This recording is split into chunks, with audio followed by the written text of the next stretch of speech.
Great. Can you hear me? Great. Good afternoon. I hope you're here for a presentation about ethics and maybe a bit of calisthenics, depending on what sort of mood I'm in. By way of introduction, I am the president-elect of AACEi International, but I've also spent the past 25 years volunteering for a number of other professional institutions. I'm what you might call a volunteer junkie. So I have served RICS in the Americas on the governing board. I am the immediate past chair of the International Cost Engineering Council. And as I said, also very many years of service to the AACE, which has led up to, which has led to me being installed as president just in a few months. I have my own business in the United States, in which, this thing seems to have a life of its own. I have my own business in Los Angeles, where I have my own consulting firm, and a lot of what I do is process QA/QC and trying to fix project problems. Although fairly often what happens is that I've been brought in to do one thing, and in the course of touching everything else, I start uncovering all sorts of little things under rocks. And I've recently published my first book, just started writing the second one. So, how did I come to this? A lot of what I end up writing about comes from what I'm seeing in the marketplace and what I'm experiencing on my own projects, and comments and discussions that happen in professional society world. So this came about, this topic came about basically because I had sort of stumbled across a couple of ethics issues. And in the course of doing that also, I started thinking that, well, I'm a member, actually. I pay dues to something like 6 professional institutions. How many people here pay dues to multiple professional societies? Yeah, so it's not new to you. Have you ever thought about the fact that you're basically, agreeing to multiple ethics codes? Has that ever occurred to you? No, because that ethics code is something you sort of tick the box, right? And yeah, I agree to do that. It's like when you sign on for free Wi-Fi. Yeah, terms and conditions, just get me on the damn internet. So this is, I started looking at this and thinking, well, what? Do we all agree, really, on what ethics is and what we care about? And then what does that really mean for our profession? So what is a code of ethics or a code of conduct or an ethics statement for an institution or a company? It's basically the codification of expectations regarding behavior. And as a result, ethics codes can mean to different organizations a number of different things. So if we look at codes of ethics across multiple industries, sorry, this thing seems to be forwarding on its own. If we look at key concepts across all institutions, and that means not just in project controls, but also in business and also for professional institutions in other industries. I'm going to kill this computer. We see a lot of language around confidentiality, honesty and integrity, obligations to the profession, following the law, stuff like that. But then, if we take a deeper look at the ethics codes for project controls, and you can see here across the top, I've done a keyword analysis of the project controls ethics codes for a number of different professional institutions. So if you're a member of, raise your hand if you're a member of APM. All right, AACE. All right, ASEC, obviously, FIG. Okay, all of those are up here. And what the green things that we're seeing, whatever's highlighted in green, is stuff we see often. So we can all basically agree that we should be honest or truthful, we should avoid conflict of interest, we should avoid fraud, we should keep client information confidential, we should act in the public interest, and we should definitely protect and advance the profession and ensure that we keep current with our professional development and certification. The ones in yellow are items that we see often enough, and these are professional institutions that have gone a little bit deeper in developing their ethics statements. And it says maybe that you should be trustworthy. You should be independent. You should behave with professionalism. Now that's fuzzy. You should have good conduct and not cause injury to others. And then the orange ones are ones that actually don't appear very often, and yet they're probably the most important to our own industry. Accountability, understanding the consequences of our behavior, fulfilling obligations. In other words, if you've been given a contract, maybe you should do everything you said you were going to do. A duty of care to clients, performing due diligence. Now here's a difficult one. Critical questioning and protect the truth. It can be very difficult in an organization to critically question the way things are done. It can also be very difficult to protect the truth. So this doesn't appear very often in professional institution ethics codes, yet I'd argue that we come across this as project controls professionals every single day. Being courteous and polite, cooperation with others, sound judgment. Again, more things that don't appear very often and yet are very important to us. So the core concern in project controls is the avoidance of deception, false and misleading statements, half-truths. But yet in our own profession, we're constantly working with budgets and schedules and reports and estimates. And there can be a tendency, there can be bias in our profession depending on who's presenting a report or presenting an estimate or schedule. So the question is, how easy is it to misrepresent project controls data, either intentionally or unintentionally? Because in our profession, these ethical dilemmas aren't necessarily super black and white. You don't have somebody coming to you saying, hey, I want you to lie on that report. Instead, it comes in shades of gray. Oh, well, that's a matter of opinion. Well, is your opinion worth more than mine because I report to you? These are questions we face every single day. So, there have been a number of surveys done around the world, and those surveys indicate that specifically in the built environment, there are perceptions and experiences with ethical dilemmas that occur pretty frequently. So in New Zealand, 80% of respondents encountered ethical dilemmas in project management or project controls. South Africa, 100% of the construction managers, 88% of the QSs. In the United Kingdom, 51% of the respondents thought corruption was a common occurrence on built environment projects. And in the United States, 84% have seen or encountered unethical activities on projects. That's pretty bad.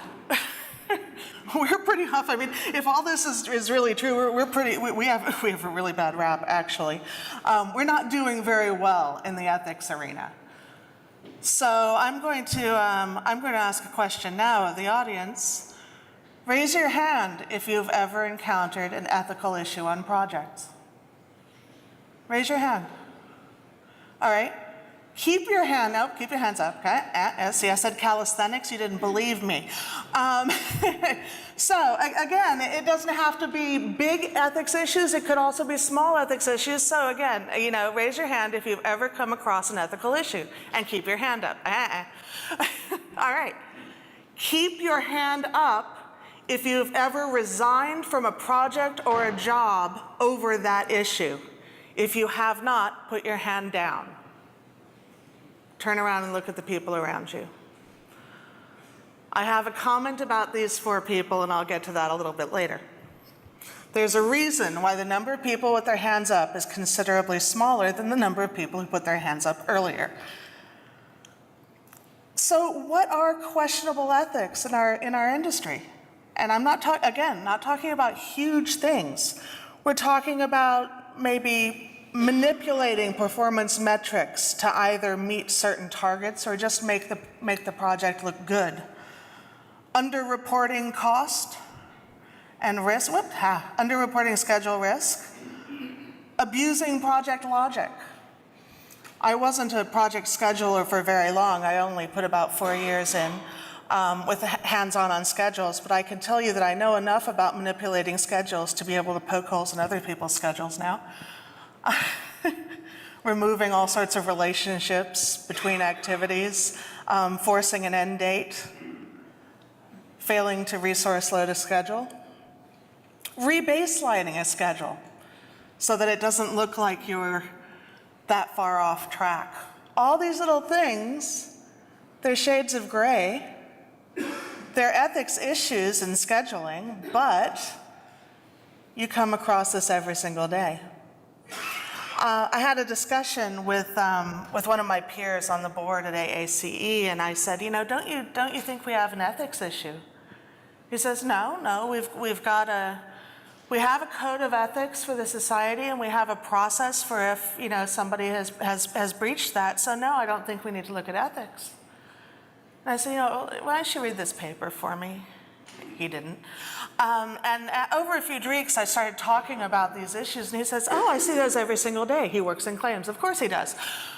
And he goes, oh, I see what you're talking about now. Yeah, actually, we do have an ethics problem in our industry.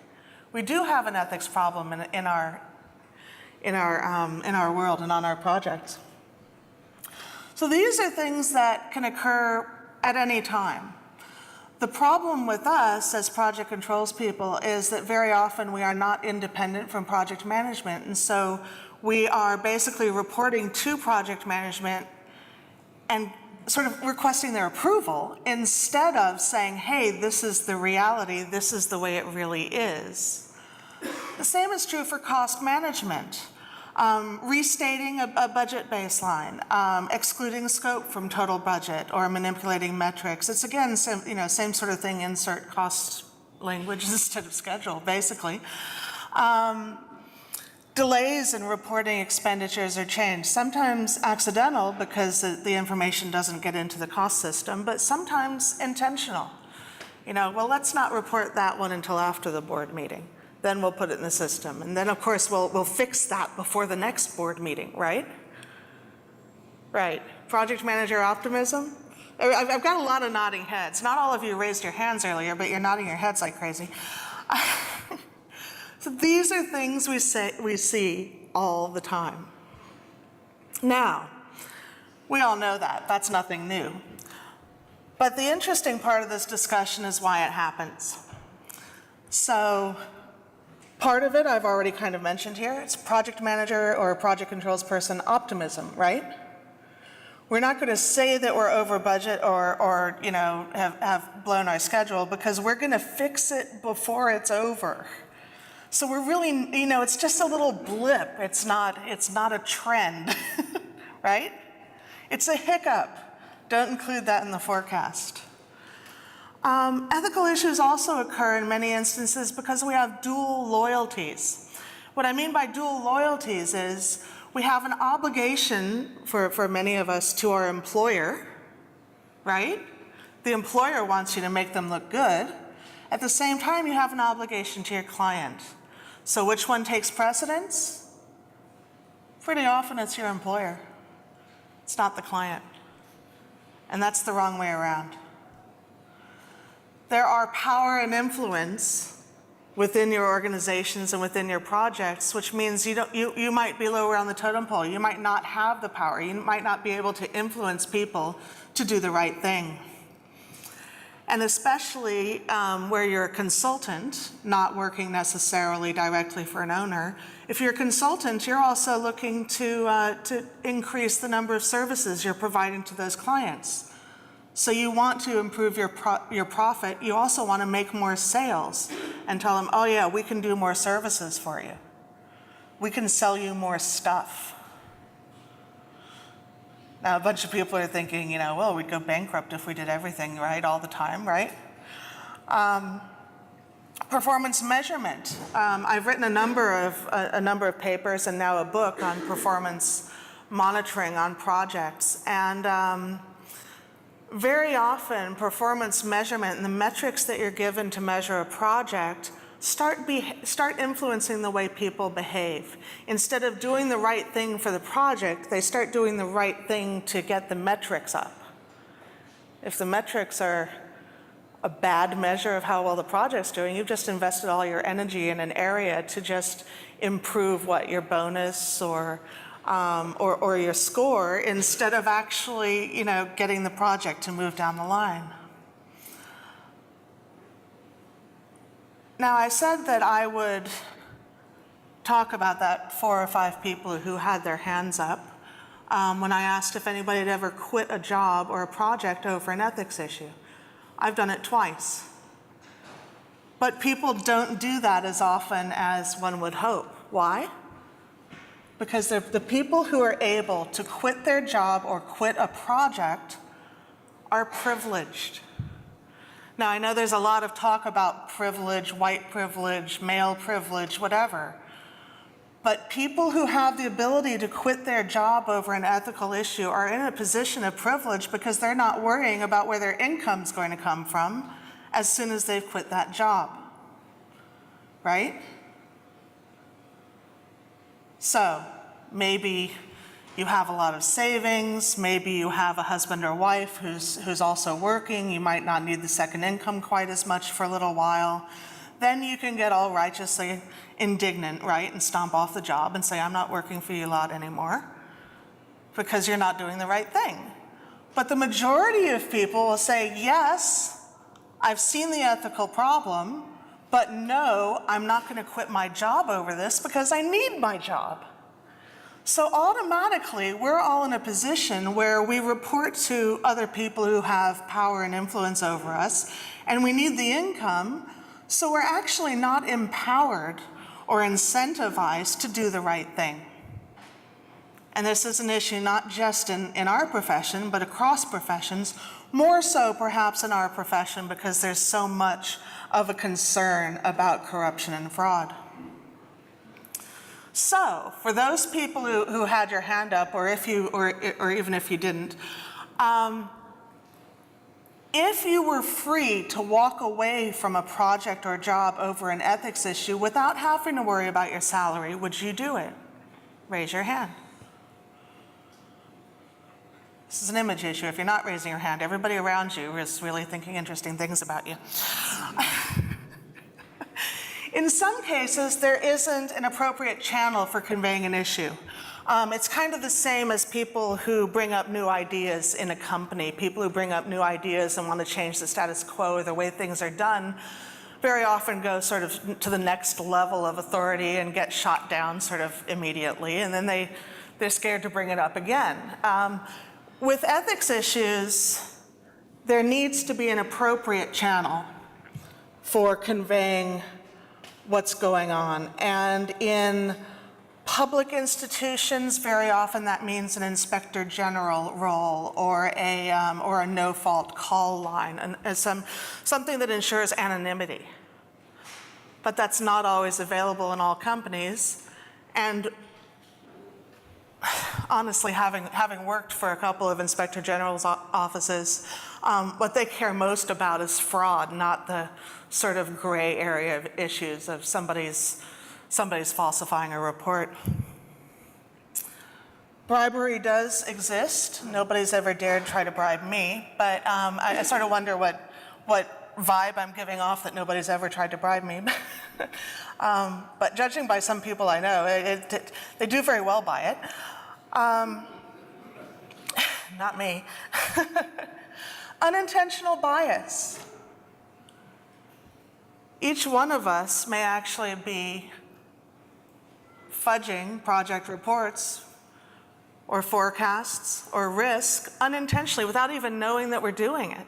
We might not mean to do it, but we're so optimistic and we're so confident in our own abilities that we're saying, yeah, that's going to come in on target, instead of really sort of taking a step back, being independent, taking your ego out of the thing and saying, what's our real risk, and why don't we talk about how bad it could be? I'll argue also that A lack of process QA/QC also contributes to ethics issues.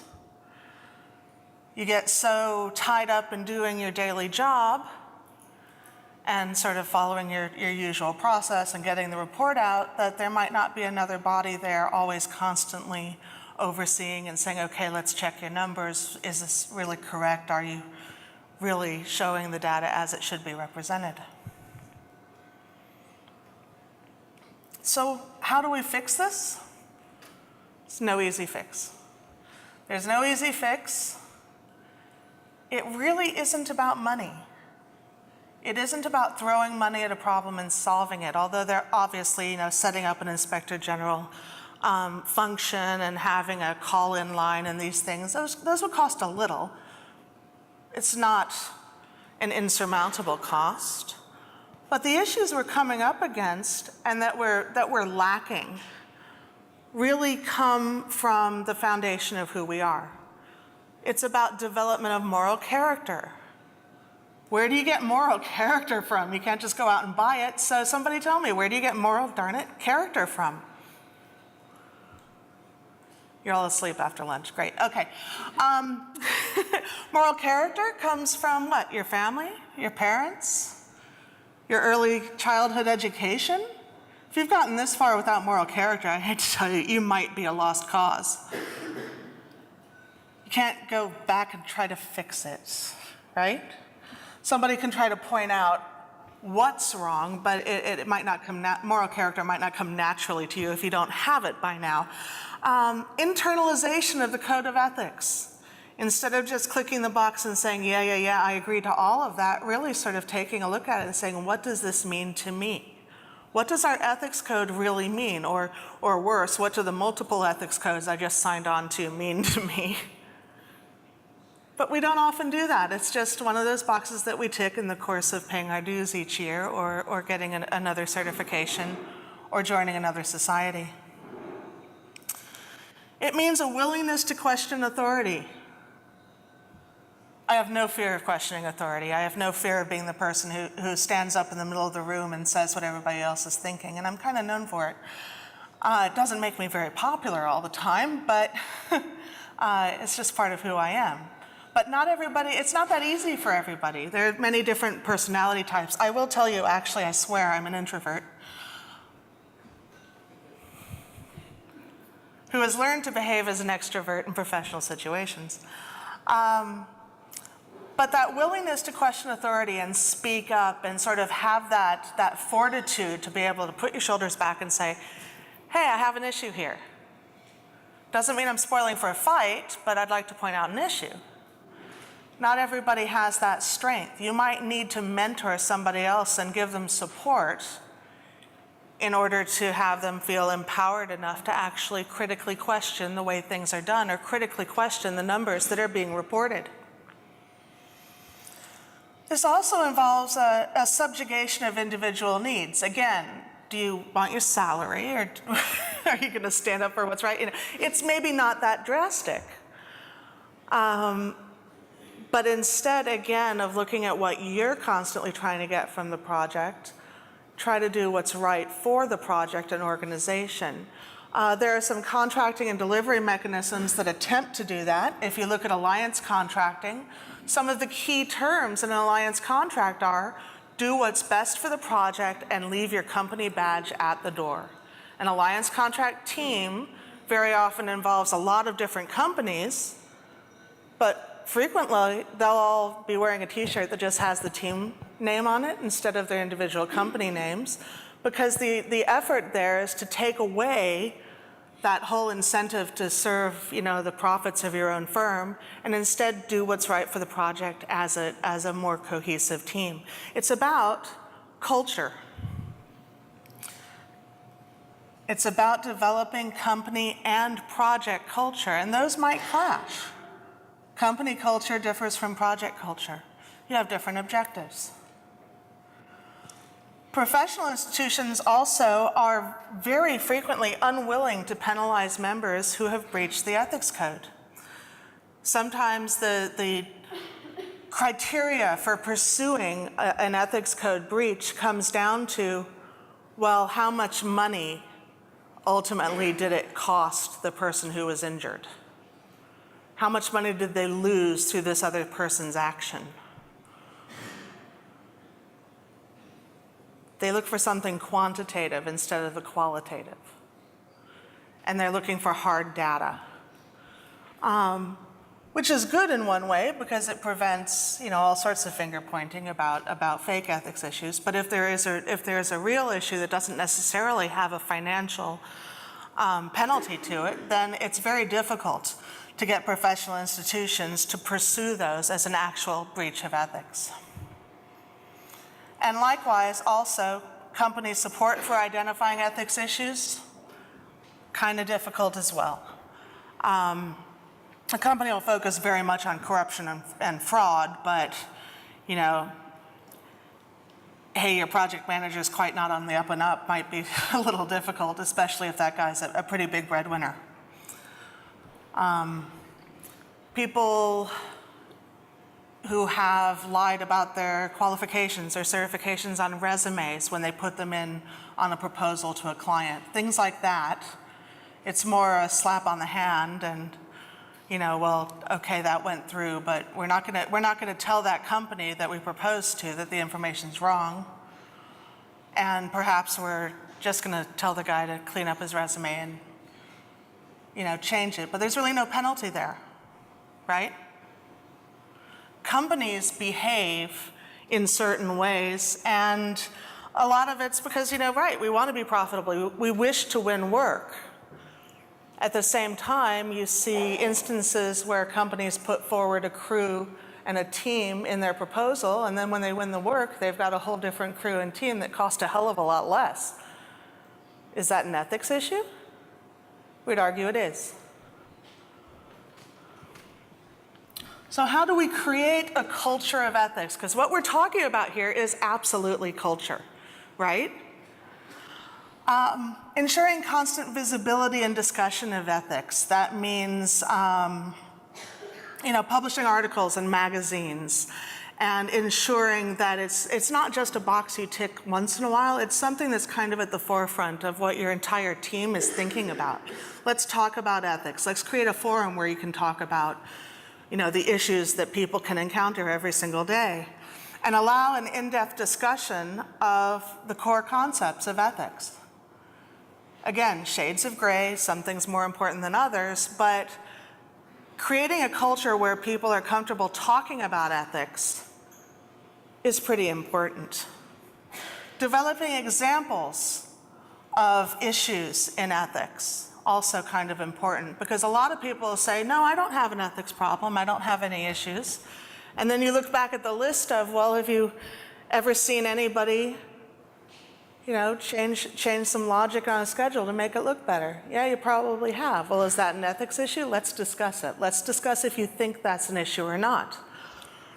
And creating various ethical training opportunities where, again, it's not just discussing these, but it's sort of workshopping them. If you encounter this issue, what do you do? Who do you talk to? How do you back up the information to make it important enough for somebody else to actually look at and take seriously instead of just sweeping it under the rug?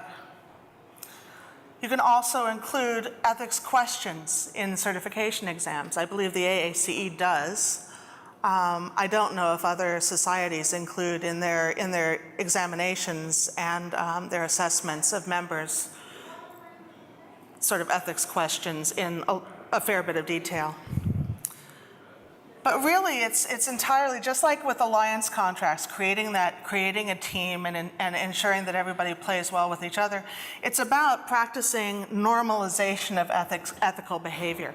It's about what is normalization? Well, it's basically about a normal bell curve, but we can look at it in plain language and say it's what's normal. It's where normal comes from. Let's make ethical behavior normal.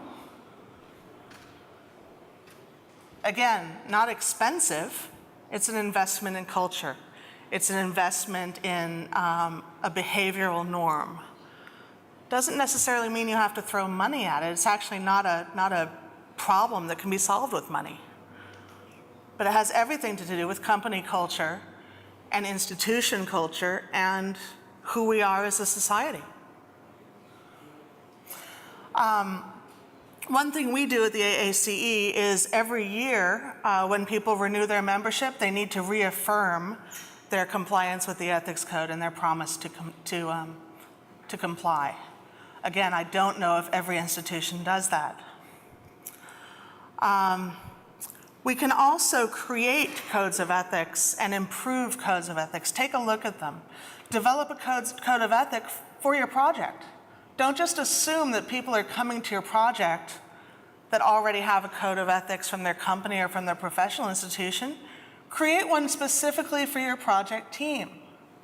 Have people sign it. It'll make a difference. It's actually one of the single biggest changes you can make. Raise your hand if you've ever created a code of ethics specifically for your project team. For some reason, it isn't done, but it could be, and it could be very easily done. You can also improve your ethics code beyond just the usual sort of fraud and collusion issues to include professional conduct expectations. That includes being on good behavior with other team members and treating them respectfully, and developing a culture that is free from punishment for errors. A lot of the issues surrounding ethics is psychological safety. People don't feel comfortable bringing up issues. They don't feel comfortable when they've made a mistake. Making a mistake is a bad thing instead of a learning experience. So create a culture within your project or company where people are free from punishment if they make errors or mistakes. If they need a little nudge to get back on that, moral path, give them the little nudge without too much beating up. So that's all I have for you. Again, this is something I sat down and wrote just after seeing, first of all, issues on a project and resigning from that project over it. But also when I sat down to sort of say, well, I think I was probably renewing my membership for multiple institutions at the time, and I thought, I'm signing on to an awful lot of these. What am I really agreeing to, and how do they differ? And that's where the analysis came from, and a lot of the thinking about how we can change things. So, questions? Yes? A lot of companies driven by stakeholders and shareholders fill out timesheets on a daily basis to produce revenue. Mm-hmm. How many people have actually filled those timesheets out properly all their lives? Is it an ethical issue? That's actually an excellent example, an excellent comment. I spend easily 50% of my time on projects being a project auditor, and part of what I do is rip apart timesheets and say, hey, did you really work 60 hours that week, or how did this person appear on 3 different projects in the same week and bill 40 hours for each? These issues trickle through to everything. It's not just cost and schedule, but it's also how we behave when we're invoicing clients. Especially for consultants, right? You talk to the clients, they ask you to do a certain amount of work, and they ask you what it's going to cost, and you say, oh, maximum of $500,000, right? What are the odds you billed less than that before you closed out the work? Was there a focus in the green and orange and yellow that kind of focused you in on what would be the more ideal ethics code for a professional organization? In the paper, I do comment on a couple of institutions that appear to be doing it well in their crafting of their ethics statement. There is an effort underway right now. I believe it's an RICS-directed effort, which is the International Ethics Standard Coalition. And I'm the trustee for that for the AACEi. And Peter, are you the trustee for AACEi? Yes, you are. And that is an attempt to create a unilateral code of ethics for the profession, specifically in quantity surveying world. So I believe it's been drafted and it's being agreed. So it's an effort to create, one agreement that we can all agree to. And I haven't yet done that analysis. I haven't received a copy of it. So There seem to be some institutions that have written a code of ethics because they felt they needed a code of ethics in order to exist. There seem to be others that actually really thought about the problems and challenges that their individual members encounter and wrote that into the code of conduct and ethics code for their institution. So there appear to have been sort of two drastically different approaches to writing ethics codes. And the ones that I respected more were the ones that really hammered at, at the issues that they know that their different professionals encounter. So one of them is the American Society of Professional Estimators. They really go into excruciating detail about estimates and how they can be manipulated. It was a fascinating read, actually. I mean, as ethics codes go, if you didn't have anything better to do on a Saturday night. My question is one thing being ethical and saying that the project's not going to work, but sometimes we don't do it because we don't want to kill the dream. And sometimes saying it out loud means it's not going to happen. Right. So how do you go about not killing a project's dream by telling them the truth?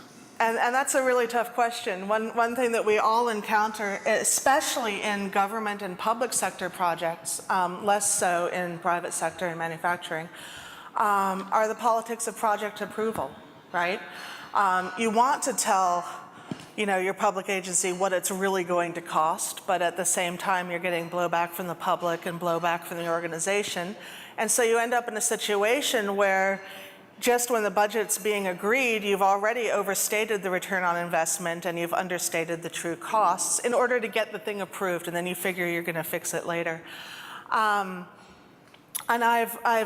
I don't have a solution to this for you. It's a messy problem. It is a systemic problem.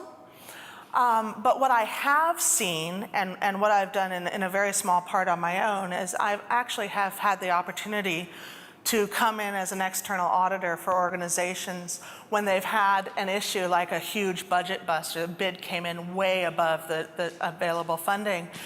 And in one particular instance, it was a major transportation agency. And they brought me in because they wanted to beat up the estimating department. They really did. It was, you will audit the estimating department and all their processes. And of course, I start working backwards from, okay, what does the bid look like? What did the budget look like? And then I start asking questions like, who created the budget? What documentation is there for that development of the budget? And guess what? It wasn't estimating's fault. It was planning, and the budget was created on the back of a napkin, and that napkin was not kept. And that amount of money got stuck in everybody's heads permanently. And they just didn't let go of it, and that's the amount of funding they ended up with. So the process is broken almost automatically in our industry. I think the key is don't beat up on the guys. Again, don't shoot the messenger, right? You need to analyze what's going on within your own organization. In this particular organization, the challenge was that they established their budget 15 years ago and then didn't revisit it before they went out to bid. So perhaps, you could, arguably not the right thing to do, but shades of gray again. You're not going to be able to beat that politics of project approval problem, but what you can do is continue to revisit the budget and report on this is what has changed, even before you've gone out to bid. Because there's a very long period of time, specifically on public projects, between when the financing and budget occurs and when you go out to bid. So you can use that interim period to say, hey, now that we've gotten this approved, let's talk about market conditions. Let's talk about how many external stakeholders are holding our permits hostage in different cities in order to get a rail line through there. So it's about open communication, but again, no simple fix. No simple fix at all. You're talking about a systemic problem. I'm sure we're out of time, but I'll take one more question, if there is one. Or you could go off to the next presentation. Well, thank you all for coming. Hope that's acceptable for